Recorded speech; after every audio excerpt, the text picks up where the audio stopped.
वो जो 13 रुकनी बेंच है फुल कोर्ट। तो फिर हम यहाँ पे आ गए, मैंने आगे सुना है।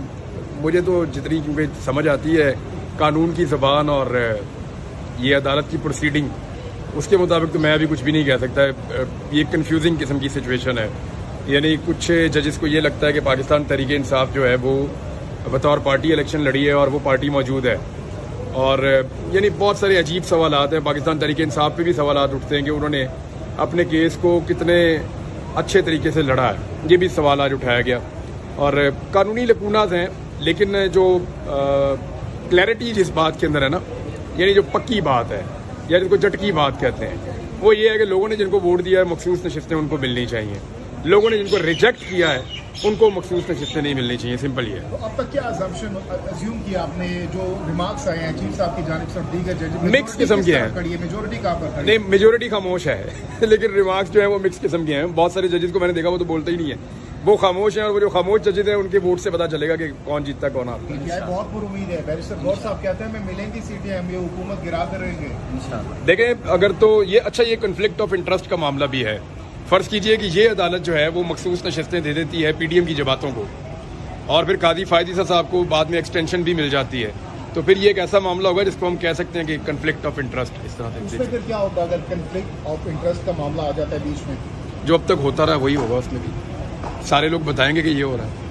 अगर पीटीआई का हक नहीं बनता, लेट सपोज अगर पीटीआई के हक में नशिस्तें नहीं आती, तो जो दीगर जमातें हैं उनका कैसे हक बनता है? ये $1 मिलियन क्वेश्चन इस वक्त रेस किया जा रहा है, वो कैसे हकदार रहती हैं फिर? देखें, ये सीटें कहीं तो जानी है ना, और अगर ये सीटें उसी तरह दे दी जाती हैं पीडीएम की जमातों को, तो ये हक तलफी हो जाएगी अवाम के वोट की। वोटर ने वोट किसी और को डाला, मखसूस नशिस्त किसी और को मिल गई, ये ऐसा हो जाएगा।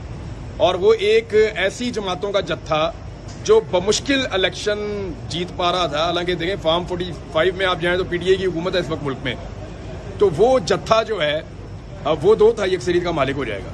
फिर वो इस मुल्क की तकदीर के साथ जो चाहेगा वो करेगा। इस्लामाबाद की 3 सीटें दोबारा तारक महमूद जहांगीरी साहब के पास आ गया केस, आज बहुत बड़ी ये खबर बनी थी। अच्छा, खबर तो ये है, असल खबर तो ये है, देखिए इस्लामाबाद डिटरमिन करेगा, फैसला करेगा पूरे पाकिस्तान का। इस्लामाबाद की 3 नशिस्तों के ऊपर जो फैसला होगा वो पूरे पाकिस्तान की नुमाइंदगी करेगा, क्योंकि अगर कैपिटल के अंदर इतनी बड़ी अंधेर नगरी और इतना बड़ा जुल्म हो सकता है, तो फिर पूरे पाकिस्तान में क्या हुआ होगा, ये पोल खुल जाएगा। ये 3 सीटें अगर पाकिस्तान तहरीक इंसाफ वापस लेने में कामयाब हो गई, तो फिर आप देखेंगे जैसे पत्ते झड़ते हैं ना पतझड़ में, तो पतझड़ से पहले ये पत्ते झड़ जाएंगे। अच्छा इमरान भाई, ये भी बताइएगा कि खान साहब के अंदर, अच्छा मैं एनालिसिस दे रहा हूँ भाईजान, इंशाल्लाह ये अच्छा ये पाकिस्तान तरीके इंसाफ से है। अच्छा ये भी बता दीजिए कि मौजूदा जो पीटीआई की क़यादत है, खान साहब के जाने के बाद क्या वो अपना किरदार उस तरीके से निभा रही है जिस तरीके से निभानी चाहिए? देखिए, इमरान खान साहब की गैर मौजूदगी में ये पार्टी उतनी फाल तो है ही नहीं। मैं सीरियसली आपको बताऊं, ये लोग नाराज भी होते हैं, वो कहते हैं यार हमारी धुलाई हो रही है, तो जिनकी धुलाई बनती भी है।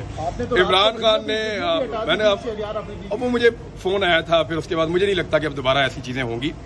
देखिए, इमरान खान अगर कमजोरी शो नहीं कर रहा 74 साल की उम्र में, 73 साल की उम्र में, तो बाकी लोगों को भी नहीं करनी चाहिए। मेरी सिर्फ ये गुजारिश है सबसे कि भाई कमजोरी, या तो फिर तुम कहोगे हमने ये लड़ाई लड़नी नहीं है, हमने जमहूरियत के लिए, आजादी धारे राय के लिए आना ही नहीं है। कादी साहब ने कहा था ना कि अगर आप किचन की गर्मी बर्दाश्त नहीं कर सकते तो फिर आप किचन को छोड़ दें। तो भाई अगर आपने इमरान खान की तरह बर्दाश्त है आपके अंदर, तो फिर आप, यानी मैं ये नहीं कहता कि हर आदमी एक जितनी मार खा सकता है या एक जितना लड़ सकता है, किसी को चोट लगे तो वो रो ही देता है, लेकिन कुछ लोगों से बहुत ज्यादा एक्सपेक्टेशंस होती हैं, तो वो इसलिए बातों का था। आप पीटीआई और एस्टेब्लिशमेंट की जो लड़ाई है उसके सबसे बड़े बेनिफिशियरी नून लीग है। आप नहीं समझते कि इस पहलू को सामने रखते हुए पीटीआई को सुलह कर लेनी चाहिए? नहीं, ये देखें, पाकिस्तान तहरीक इंसाफ का अपना फैसला है, उनका अपना फैसला है कि उन्होंने क्या करना है, और सुलह करनी है तो क्या करना है, यानी वही गेम खेलना है पाकिस्तान में जो हमेशा से चल रहा है।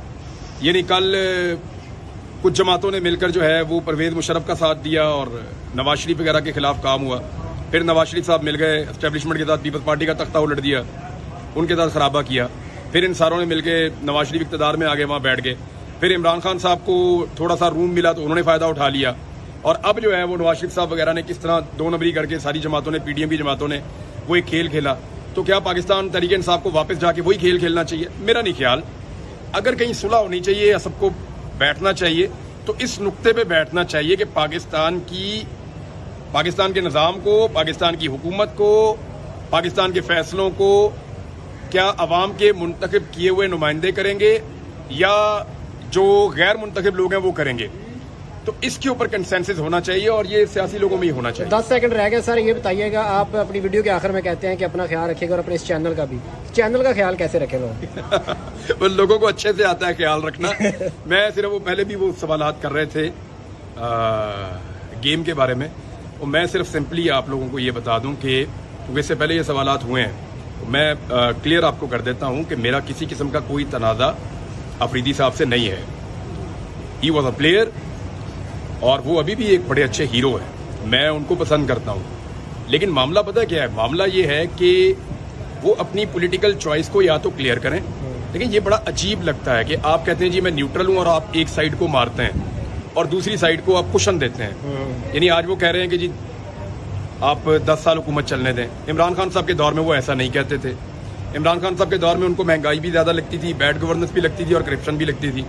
आज हालात पहले से कई गुना ज़्यादा बुरे हैं तो उनको ऐसा नहीं लगता। किसी एक जुल्म, ज्यादती और जबर के ऊपर उन्होंने कोई 4 लफ्ज बोले हों तो उन्होंने नहीं बोले। हाँ, यही अगर इमरान खान के दौर में इसका अशरे अशीर भी हो जाता तो वो शोर मचा देते। तो मेरा ये कहना है कि आपकी एक पॉलिटिकल चॉइस है, उसमें खुल कर आए। आप ये ना करें कि मैं इमरान खान मेरे ये हैं, मेरे वो हैं, और फिर साथ में आप उनको पॉलिटिकली डैमेज भी करें। हाँ, पॉलिटिकल आपकी चॉइस है, मैं बड़ा रिस्पेक्ट करता हूँ उनकी, वो आए आकर अपनी पॉलिटिक्स करें।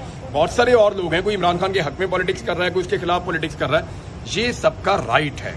और जहां तक बात है ना दूसरी के वो गेम की, तो मेरा भाई एक सजेशन थी कि क्योंकि उनके दामाद क्रिकेट खेलते हैं कौमी टीम में और he is one of the best, यानी पूरी दुनिया में इसकी टक्कर का बॉलर नहीं है।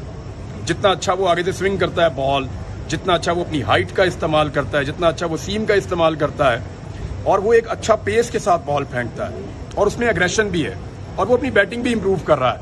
तो एक ऐसे जबरदस्त प्लेयर को अगर सियासत की नजर किया जाएगा तो ये ज्यादती होगी। मेरी एक्चुअली हमदर्दी जो है वो शाहीन शाह अफरीदी के साथ थी। सिर्फ शाहिद अफरीदी साहब कंट्रोल कर लें, थोड़ा सा बर्दाश्त कर लें, और जो ग्रुपिंग है, जो लॉबिंग है, वो उसको खत्म कर दें। मैं नहीं कह रहा हूँ, मुझे बहुत सारे क्रिकेटर्स फोन करके ये कह रहे हैं जो शाहिद अफरीदी के बहुत करीबी लोग हैं, उनके साथ मिलकर खेले हुए हैं, वो भी ये कह रहे हैं कि इमरान भाई आपने एक बहुत बड़े इशू को हाईलाइट किया, हम आपको फैक्ट्स बताते हैं। उन्होंने मुझे फैक्ट्स बताए, मैं उनमें पढ़ना नहीं चाहता, मेरी तो सिर्फ ये गुजारिश थी। वो फिर जातियात पे उतर आए और जात पे अटैक करना शुरू कर दिया, जाती बातें करना शुरू कर दी। तो ये बड़ी कमजोरी है जो उन्होंने शो की। अगर उनको पता ही करना है तो वो ये पता करें कि अगर मेरी हालत किसी ने खराब की है तो वो कौन था, वो ये बताएं। वो ये बताएं कि मेरे साथ हुआ क्या था, क्या उसकी वो मजम्मत करने की जुर्रत करते हैं? क्या शाहिद अफरीदी में इतनी इखलाकी जुर्रत मौजूद है कि वो एक दफा कहे कि इद्दत वाला केस इमरान खान के खिलाफ जो बनाया वो घटिया और ज्यादती और मैं इसकी मजम्मत करता हूँ? क्या वो ये कह सकते हैं? क्या वो ये कह सकते हैं कि जिन लोगों को गायब किया गया और उनके ऊपर टॉर्चर किया गया और उनकी हालत बिगाड़ दी गई, मैं इसकी मजम्मत करता हूँ और इसे गलत समझता हूँ? तो जब ये इखलाकी जरूरत नहीं है तो लोगों का मजाक ना उड़ाएं। नहीं कर सकते वो तो 23 मार्च पे जहाज दे के खुश हो जाते हैं, वो कैसे? वो तो हम भी खुश होते हैं, हम भी खुश होते हैं, हमारे जहाज हैं।